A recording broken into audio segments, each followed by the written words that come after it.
The snow fell in thick, unforgiving sheets as Marcus Winters pulled his luxury sedan to the curb, his attention caught by something that didn't belong in this upscale neighborhood, a young woman huddled beneath a bus shelter, clutching a small bundle to her chest.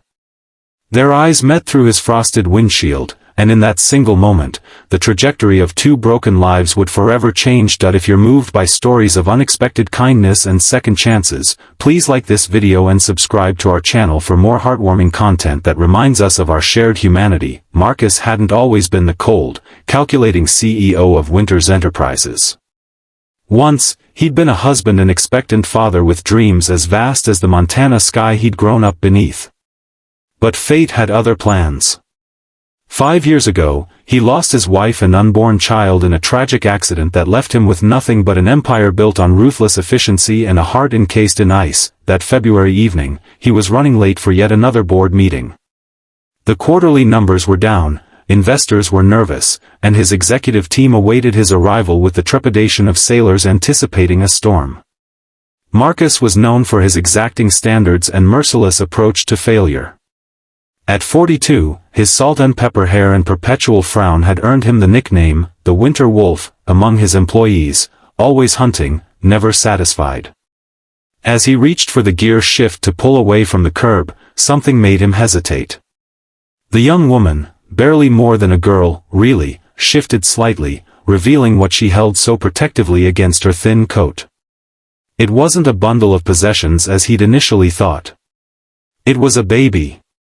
"Damn it," Marcus muttered, his breath fogging the air inside his warm car. He didn't have time for this. Whatever sad story was playing out at that bus stop wasn't his concern. He had responsibilities, expectations to meet, but as he watched, the young mother pressed her lips to her baby's forehead, then removed her own scarf to wrap around the tiny form. Even from a distance, Marcus could see her shoulders shaking, from cold or tears, he couldn't tell. Before he could rationalize himself out of it, Marcus was opening his car door, the bitter wind slapping him like a reprimand as he stepped onto the icy sidewalk. "Miss?" His voice sounded foreign to his own ears, gentler than he'd spoken to anyone in years. "Are you all right?" She looked up, startled, clutching her baby tighter. Her eyes were a striking green against her pale face, rimmed with exhaustion and fear. She couldn't have been more than 25. "I'm fine," she said, but her voice cracked on the second word. "The bus is just running late." Marcus glanced at the schedule posted on the shelter wall. The last bus on this route ran 40 minutes ago. Something in her expression crumbled then, a wall giving way to desperation. "Oh God," she whispered, looking down at her baby. "I must have read it wrong." The infant made a small, distressed sound, and the young woman's face contorted with worry. She adjusted the layers around the baby, her bare hands red and chapped from exposure. "Daddy." The word escaped her lips so softly Marcus almost missed it. "Her baby is freezing." It took him a moment to realize she wasn't addressing him but speaking to herself, perhaps remembering words from her own father, or praying to someone who might help. That whispered plea broke something loose in Marcus's chest, a shard of ice that had been lodged there for 5 long years. "Let me drive you somewhere," he heard himself say. "A shelter, a friend's place, wherever you need to go." Suspicion immediately replaced the desperation in her eyes. "I don't get in cars with strangers." Smart girl, Marcus thought. "Of course. I'm Marcus Winters." He pulled out his business card and handed it to her. "CEO of Winters Enterprises. You can call anyone you like to verify who I am, or call a cab on my phone if you prefer. But it's 15 degrees and dropping, and that baby needs to be somewhere warm." She studied the card, then his face, making calculations of her own. Finally, she nodded. "I'm Ellie," she said. "And this is Lily. She's 8 weeks old." As Marcus helped them into his car, cranking the heat to maximum, he had no idea that this simple act of decency would be the first step on a journey that would heal his broken heart and give 2 struggling souls the family they both desperately needed. Ellie Bennett had once had everything planned out. The daughter of a high school English teacher and a nurse, she'd been raised with modest means but abundant love in a small town outside of Chicago. Her academic scholarship to Northwestern had been her ticket to a different life, one where she could make her parents proud and build something meaningful. Then came senior year, a serious boyfriend, and news that changed everything: she was pregnant. Tyler had seemed supportive at first, talking about marriage and a future together. But as her belly grew, his enthusiasm waned. By her 7th month, he was gone, leaving behind only a note saying he wasn't ready for this life. 2 weeks later, Ellie received the call that would shatter her world completely. Her parents, driving to visit her in Chicago, had been killed instantly when a semi-truck jackknifed on the icy interstate. Grief-stricken and alone, Ellie had managed to finish her degree online, giving birth to Lily just 2 weeks after virtual graduation. The modest life insurance policy her parents left behind had sustained them for a few months, but Chicago was expensive, and jobs for new mothers with no experience were scarce. By the time Marcus found them at that bus stop, Ellie had been evicted from her apartment that morning, had exactly $47 to her name, and had spent the day riding buses back and forth across the city, trying to keep Lily warm while she figured out what to do next. "Where were you headed?" Marcus asked as he navigated the snowy streets, occasionally glancing at his passengers in the rearview mirror. Ellie had insisted on sitting in the back with Lily's carrier, which Marcus understood completely. "The women's shelter on Dearborn," Ellie admitted, her voice small with shame. "They said they might have space tonight." Marcus's hands tightened on the steering wheel.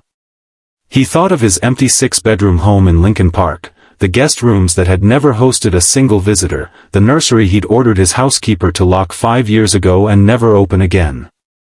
"I have a better idea," he said carefully. "I own a small apartment building on the north side. There's a vacant unit, nothing fancy, but it's clean and warm. You could stay there tonight, at least until you figure out your next steps." Ellie's eyes narrowed. "And what would you want in return?" The question stung, but Marcus respected her directness. "Nothing. Absolutely nothing." He met her gaze in the mirror. "I lost my wife and unborn daughter 5 years ago. I couldn't help them. Maybe I can help you." The raw honesty in his voice must have convinced her, because Ellie nodded slowly. "Just for tonight," she agreed. "And I'll pay you back somehow."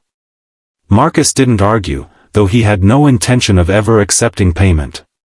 Instead, he called his property manager, instructed him to prepare the apartment immediately, and then stopped at a 24-hour supermarket to purchase essentials, diapers, formula, groceries, and a portable crib. By midnight, Ellie and Lily were settled in a modest but comfortable 2-bedroom apartment.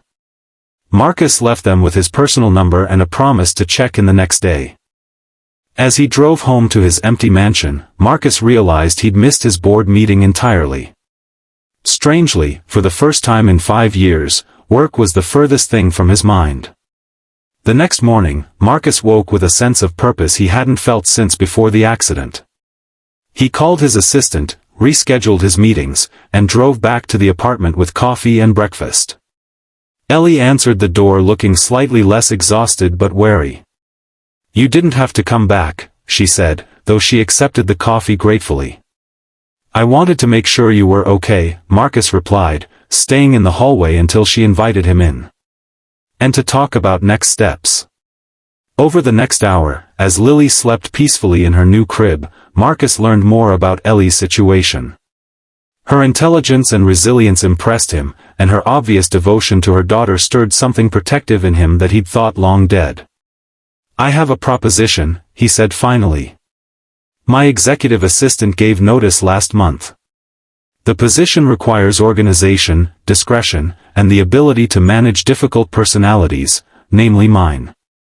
The salary is substantial, and the benefits include health insurance and childcare." Ellie stared at him. "You're offering me a job? You don't even know me." "I'm a good judge of character," Marcus said. "It's how I've built my company.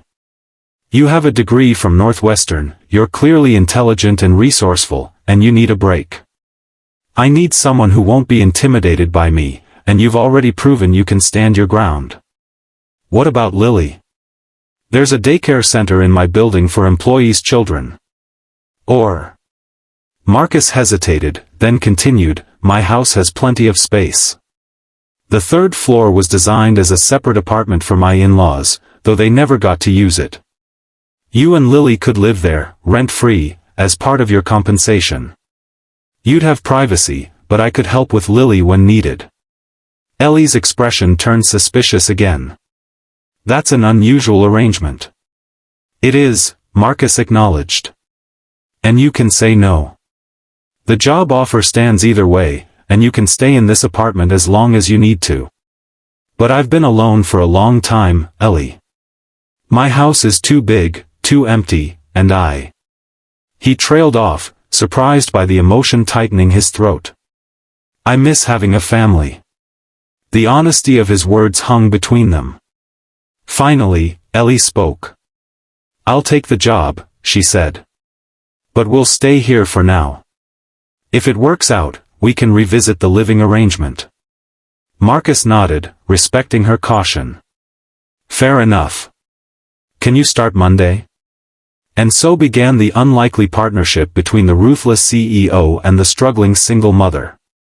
To everyone's surprise, especially Marcus's executive team, Ellie proved exceptionally capable in her new role. Her calm efficiency and unflinching honesty made her invaluable to Marcus, who found himself increasingly relying on her judgment. As winter melted into spring, something else was thawing too, Marcus's frozen heart. Each morning when Ellie brought Lily to the office before taking her to daycare, the baby's toothless smile would transform the intimidating CEO into someone his employees barely recognized. For her part, Ellie gradually lowered her guard. She saw beyond Marcus's stern exterior to the wounded man beneath, someone who had suffered losses as devastating as her own. They formed a friendship built on mutual respect and shared understanding of grief. By summer, when Lily was crawling and babbling her first words, Ellie finally accepted Marcus's offer to move into his home. The arrangement made practical sense: no commute, more space for Lily, and the ability to share evening responsibilities. What neither of them anticipated was how quickly they would become a family in all but name. Marcus would come home from late meetings to find Ellie waiting up with a plate of dinner saved for him. Weekends were spent in the garden, teaching Lily about butterflies and flowers. Holidays, once painful reminders of all Marcus had lost, became celebrations again. The transformation in Marcus was so profound that his board of directors, once terrified of his temper, now joked about the Lily effect. The company's culture shifted from fear-driven to supportive, and profits actually increased as employee retention improved.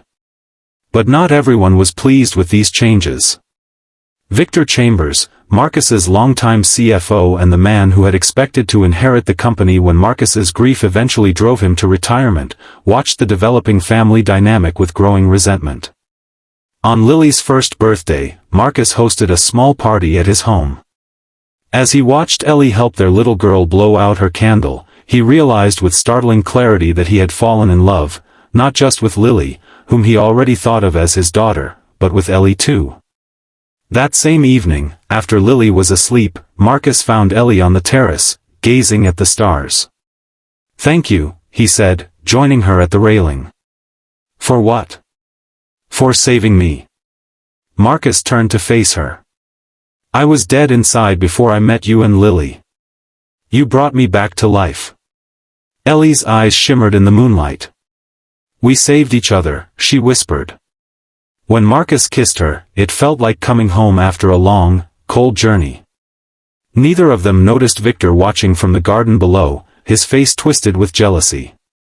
The next morning, Marcus arrived at the office to find the board of directors assembled for an emergency meeting. Victor had spent months gathering evidence of what he called Marcus's inappropriate relationship with his subordinate, and was demanding an investigation into ethical violations. "She's using you," Victor insisted when Marcus confronted him privately. "A convenient sob story, a cute baby, and suddenly she's living in your mansion and positioned to inherit everything you've built? Open your eyes, Marcus." For a moment, doubt crept into Marcus's mind. Was it possible? Had he been so desperate for connection that he'd been blind to manipulation? But then he remembered Ellie's fierce independence, how she'd insisted on contributing to household expenses despite his objections, how she'd refused his offer to add her name to his accounts. He thought of her integrity, her work ethic, and the way she challenged him when she thought he was wrong. "You're fired, Victor," Marcus said quietly. "Clean out your office by noon." The aftermath was messy. Victor leaked his accusations to the business press, and suddenly Marcus and Ellie's private life was fodder for public speculation. Ellie offered to resign and move out, to protect Marcus's reputation and company. "Absolutely not," Marcus told her firmly. "I lost one family because I couldn't protect them. I won't lose another because of office politics and gossip." Instead, Marcus called a press conference. Standing before the cameras with Ellie and Lily beside him, he told their story, the chance encounter at the bus stop, the gradual building of trust, and the family they had created together. "5 years ago, I lost everything that mattered," he concluded. "I became someone I didn't recognize, cold, demanding, focused only on profit. Then I found Ellie and Lily, or perhaps they found me.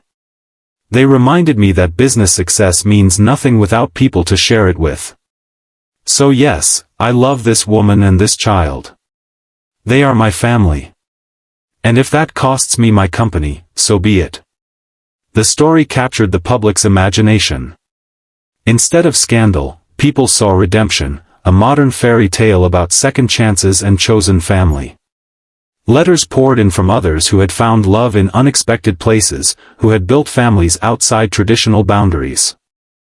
6 months later, Marcus and Ellie were married in a simple ceremony in the garden where Lily had taken her first steps. Now 2 years old, she toddled down the aisle as flower girl, falling into Marcus's arms at the altar. "Daddy," she said clearly, patting his cheek with her small hand. There wasn't a dry eye in the gathering. As they exchanged vows, Marcus thought about that snowy night when he'd almost driven past the bus shelter. How easy it would have been to ignore that small, huddled figure. How different his life would be now if he had. "I promise to cherish every day with you and Lily," he told Ellie, his voice steady with certainty. "To remember always that the greatest investments we make aren't in stocks or properties, but in the people we love." Ellie squeezed his hands, her green eyes bright with tears and joy. "And I promise to remind you of the man you truly are, even when you forget. To build our family on trust and honesty. To make sure you never feel alone again." 5 years after that wedding day, Marcus Winters was no longer known primarily as a ruthless CEO. Now he was equally famous for the Winters Family Foundation, which built transitional housing for single parents and their children, providing not just shelter but education, job training, and childcare. Each new facility included a bus shelter memorial, with a simple plaque reading, "Sometimes the journey to family begins with a single act of kindness." Ellie continued to work alongside Marcus, though now as foundation director rather than assistant. Lily, at 7, was joined by twin brothers Max and Miles, and the Winters home rang with laughter and occasional chaos. On winter evenings, when snow fell thick outside their windows, Marcus would gather his family close and tell them the story of that February night, how a desperate young mother's whispered words had melted a frozen heart, and how 2 broken lives had found healing in each other.